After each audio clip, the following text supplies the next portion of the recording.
ยกใส่ใกล้ๆกันนี่เลยเนี่ยเอาลึกยับอีกเนาะให้เครื่องกลางเด้อเสาสุดท้ายบ้านนี้สามัคคีกันในที่ สามัคคีสามัคคี เดินติ๋วก็มา เงินติ้วกันมา เดินติ๋ว โอ้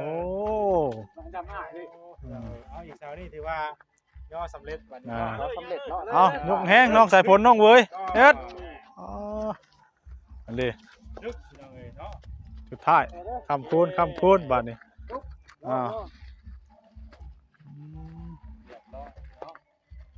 เฮ้ยครึ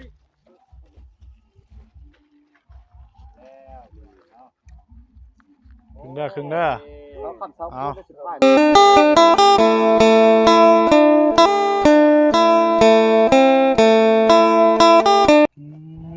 คือบุกเคยเห็นเลย เงิน โอ้เงินจีนยวนนะวะนี่ยวนได้ตรงนี้โอ้เงินยวนก็มีในคำคูณเลยยวนพี่น้อง พี่น้องเนาะเอาต้องเบอร์จักอยู่บ่เงินยังไงหนูเคยเห็นได้เนาะเอาสบายดีพี่น้องเนาะคลิปที่2บัดนี่รักษาไปหมดได้ช่องไปเด้อพอคลิปที่2พี่น้องเนาะเอามากันยุ่งสาว1 2 3เรียบคุยเลยไป เยียบเด้อเอาครึ่งไว้เขาย่อเสาก่อนเอาแล้วเอาอีกเอาตู้คือสาวแล้วเนาะ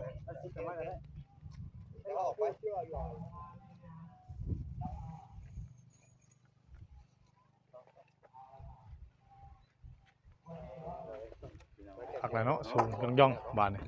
อันที่2ก็เป็นไปแล้วเนาะมีแห้งป่านนี้พี่น้องเนาะเขาก็จะค่อยย่อไปเรื่อยๆป่านนี้ครับสบายดีเนาะสะพลพิษหน้าพิษตาเขาจะมุจื้อเงินไว้ใช้กินเนี่ยเงินนั่นน่ะเงินแต่อยู่เฮือนหลังเก่าแต่อยู่เฮือนหลังเก่าพุ่นน่ะน้องเก็บในเงินเจ้าบ่เงินเจ้าเองบ่โดยเงินเก็บนะเงินเก็บเป็นจวนตอนเพิ่นตกเก็บในกองขี้ควายเลยเอาเงินคำเงินคูณตัวก็บ่เก็บไว้เลยเอาเพิ่นก็ให้มันครับคูณอยู่นี่เลยคำคูณอยู่เลยคำคูณเพิ่นเลยนะโดยดีแหละเป็นแหละให้คำคูณเนาะให้คำคูณได้ใช้ไว้หันเลยแจ็คตินเสาเนาะเสาไว้เลยบาทนี่ส่วนล้านเนาะบ่มีแผลบ่ได้ถ้าเกิดว่าหลายร้อยปีไปนี่สิเป็นเงินประวัติศาสตร์เลยตัวเนาะแม่นเอาเติมต้นเสาที่2มื้อนี้พี่น้องกันเนาะสบายดีปุตุเสาที่2แล้วบัดนี้เนาะประทับใจแห้งบ่ปุตุมื้อนี้ดีใจเนาะเนาะพี่น้องเอ้ย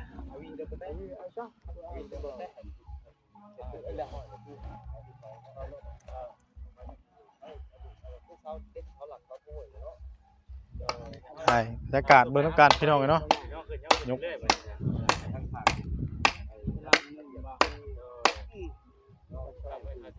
ต้นชีนี่ชีไม้เนี่ยมันบ่ต้องย่านเลยเนาะ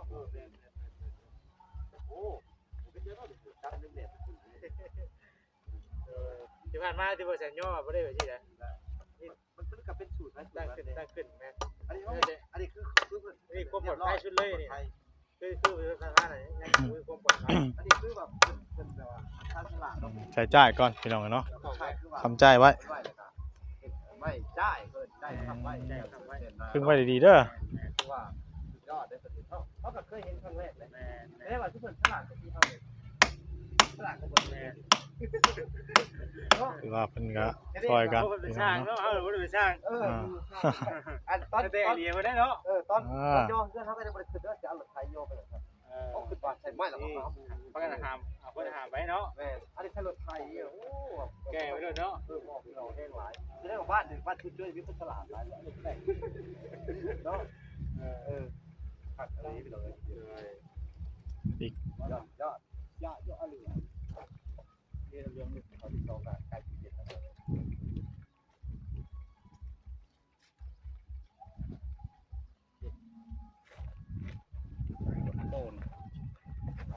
มันล่วงบ่ตัวน้อยกว่าหันเนาะ โอเคเนาะคุณไม่ได้กลับเป็นมือเรื่องงานยำดีคงช่วยหลักเราเลยก็ไม่ยังไงเราเลยตลาดการแล้วแต่ขโมยแท้พอดก็เราเลยมีแต่ความเจริญเราเลยทางไทยไรมือว่ารับรวยเกี่ยวกับทองอยู่เย็นเราก็จะก็เรื่องงานยำดีเราเลยเอาคลิปนี้กับผมยังหลายนะพี่น้องเวลาก็จะได้ยกก้อนเราเลยยิ่งกุละจะต้องไปเราจะเดินทางกลับก้อนเราเลยแต่พี่แกคำพูดน้ำด้วยกันเป็นเขาเป็นเขาเล็กน้อยเราเลยเอาจะเป็นอย่างเราเลยบอกกันใหม่คลิปหน้าเนาะบ๊ายบาย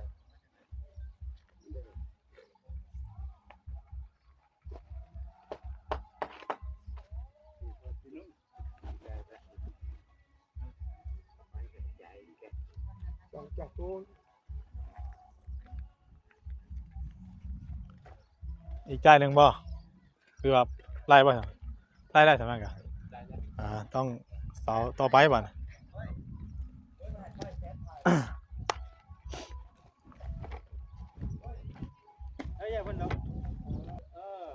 โอเคได้บ่4 คน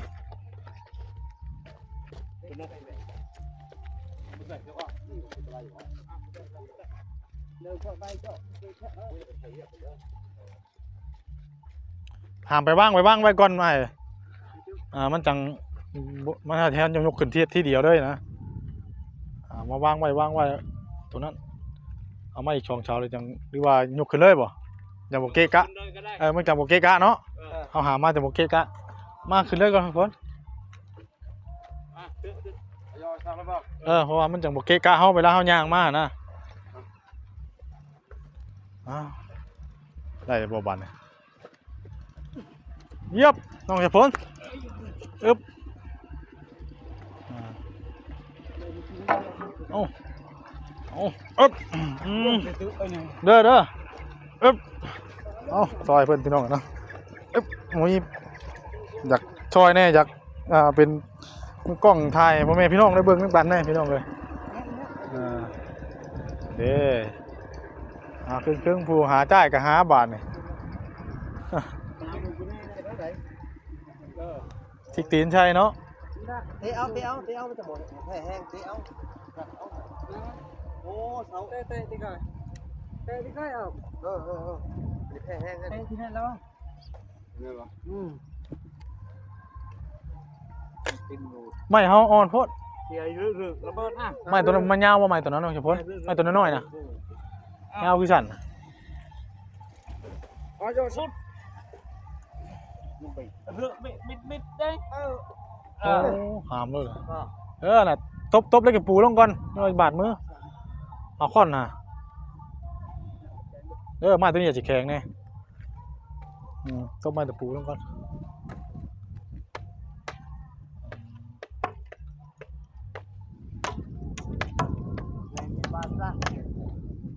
พี่น้องเนาะก็ถือว่าได้เสาที่3แล้วพี่น้องเนาะพากันยกขึ้นแล้วเนาะแต่ว่าทั้งน้องเอาเวอร์นี่โอ้พี่น้องเนาะเพิ่นมาซอย2 เสาพี่น้องเนาะเพิ่นก็มีธุระของเพิ่นเด้อพี่น้องเนาะครับคุยกับพี่น้องละพี่น้องเนาะมาก็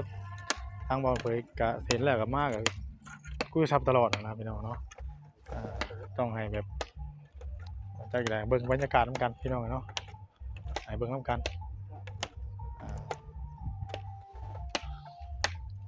เห็นเพิ่นอยู่กับมันเฮาเพิ่นก็บ่ว่างนะพี่น้องเนาะก็คือบ่ได้โอ้ลมกับเพิ่นคุยซับตลอดคือสิบ่ได้โอ้ลมกับเพิ่นดอกพี่น้องเนาะมื้อนี้ทางน้องอเวยก็มีแต่เห็นผ่านๆเด้อพี่น้องเนาะว่าเพิ่นเวียกหลายงานหลายนั่นแหละพี่น้องเนาะคุยโทรศัพท์นิดหน่อยเพิ่นก็ทางบ่ล่ะเพิ่นก็พาเมื่อแหละเพิ่นว่ามีเวียกเพิ่นเนาะมีธุระเพิ่นจะพาน้องกลับคือสิบ่ได้อยู่โดนว่าซั่นแต่ว่าบ่ได้โอ้ลมก็ขอโทษขออภัยหลายๆพี่น้องเอ้ย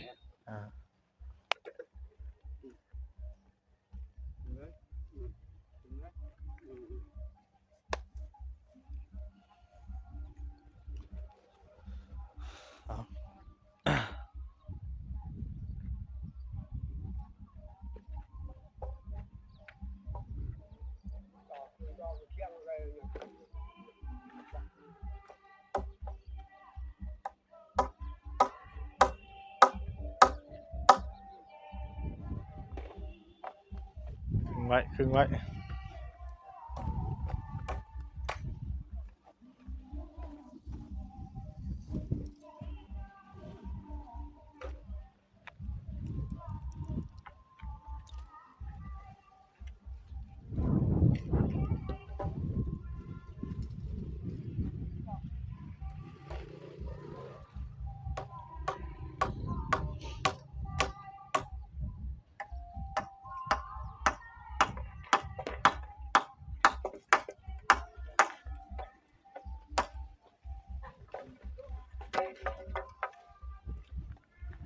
เบิ่งบรรยากาศน้ำกันพี่น้องเนาะ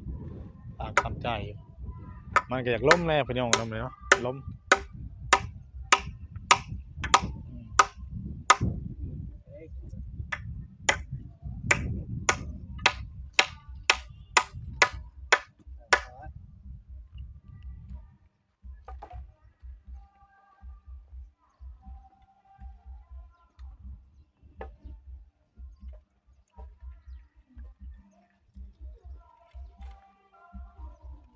ไปลำ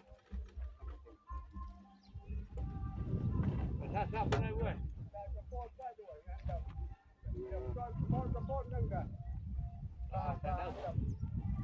กินตุกดีดิ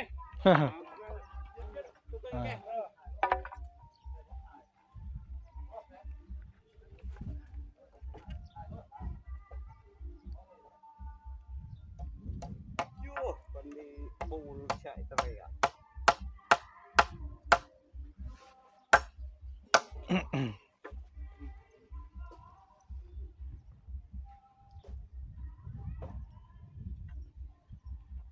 กาตี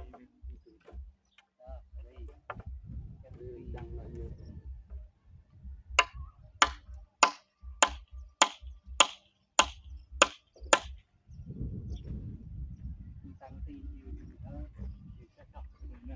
งามบ่เอาได้3เสา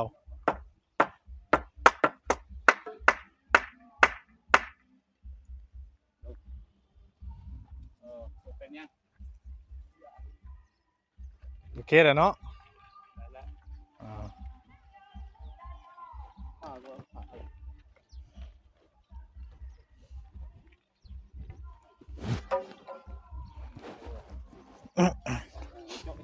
เอาพี่น้องเลยก็ได้3เสาพี่น้องเนาะ3เสา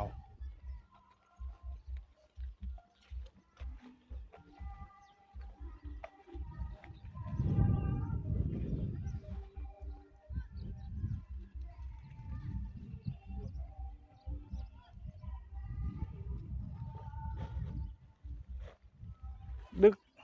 แต่ว่าเสามันเป็นนายช่องก็ถือว่าพอไปได้อยู่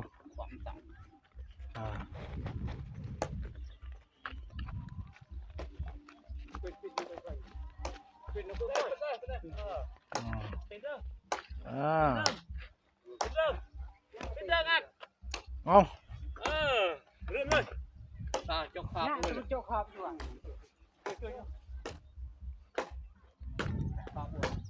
เอาใส่ขอบก่อนใส่ขอบก่อนพี่น้องเนาะ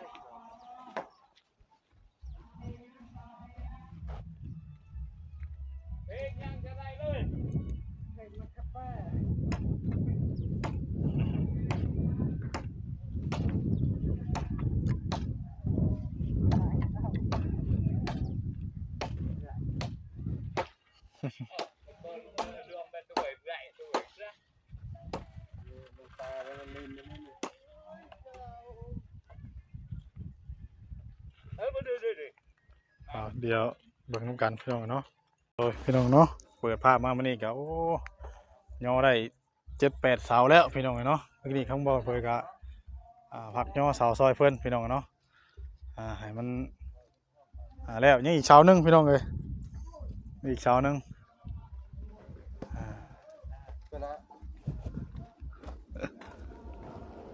อีกเสานึง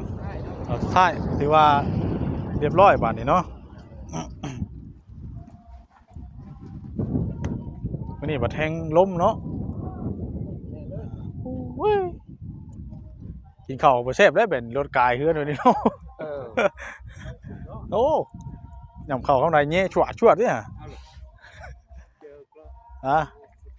ให้น้องเพิ่นมาย่อซอยก่อนน้องเวยเพิ่นมากับสาวซอยน้องสายฝนน้องสายฝนนี่โอ้ยอบหน้าอบตายังดีเลยนี่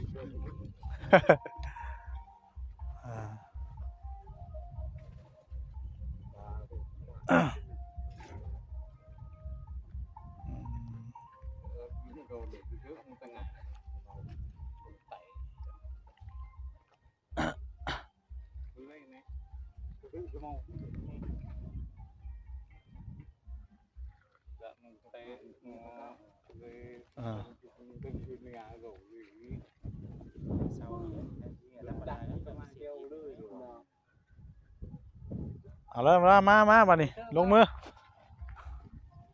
เย็บ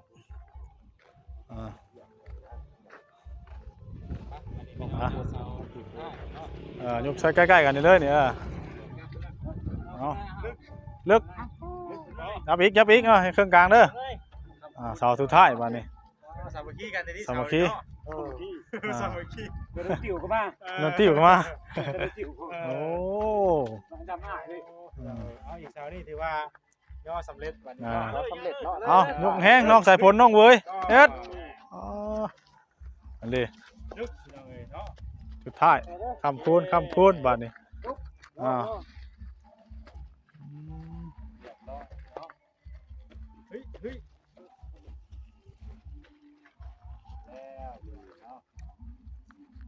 ครึ่งเด้อ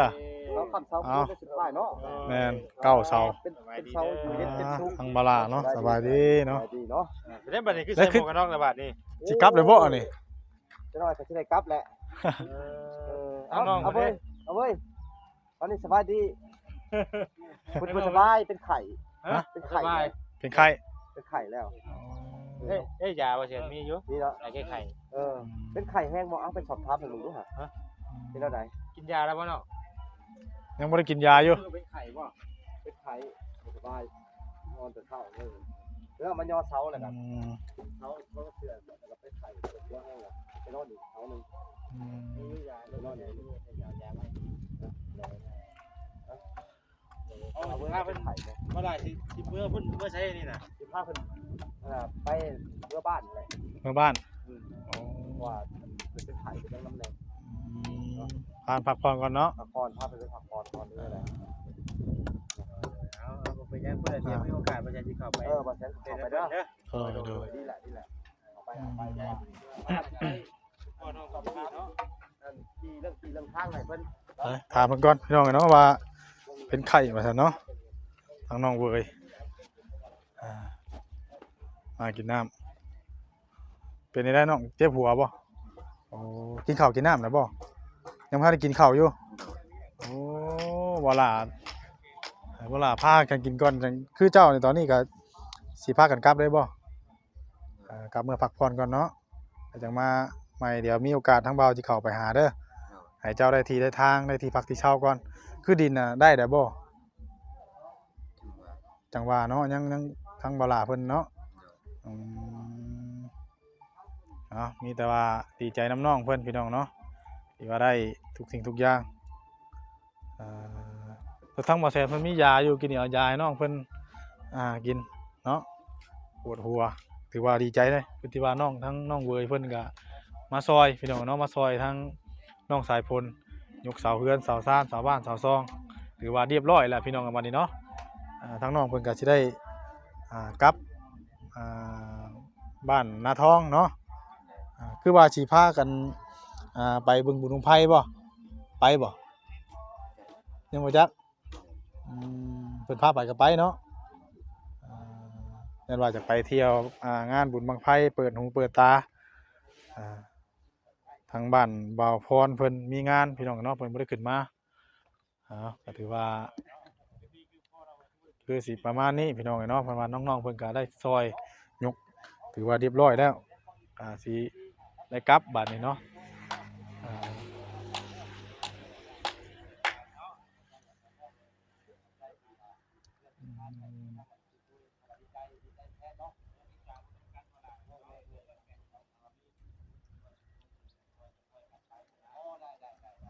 ว่าจากนี่ไปบ้านน้องเพิ่นก็ไกลเติบได้พี่น้องเนาะ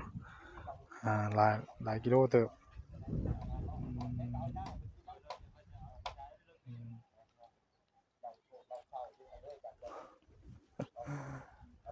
มื้อนี้ก็ชวนเพิ่นมา อ่า ใช้พ้นนั่นแหละเนาะ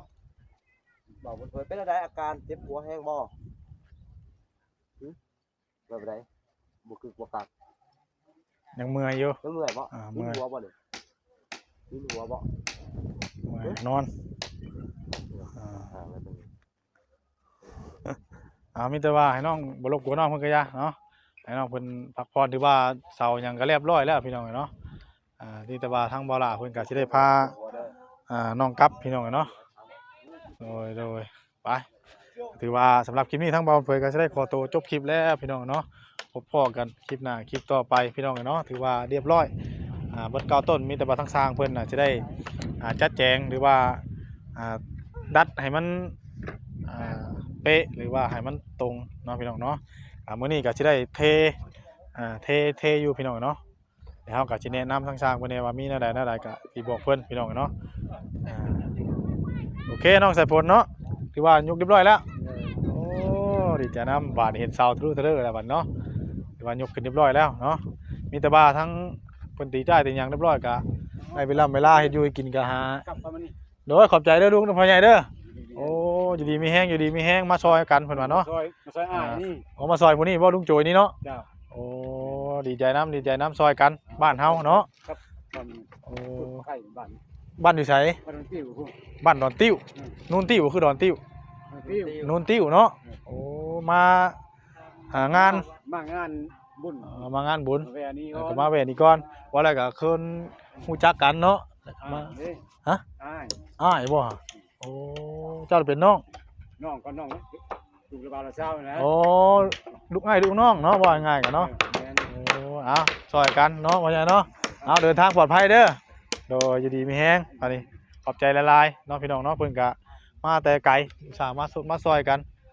เอาสำหรับที่นี่ก็ลำลาพ่อแม่พี่น้องมาก่อนแล้วเนาะผิดพลาดประการใดกับขอโทษขออภัย FC พี่น้องเบิดทุกคู่ทุกคนเด้อพบกันใหม่คลิปหน้าคลิปต่อไปพี่น้องเนาะขอกล่าวคำว่าสบายดี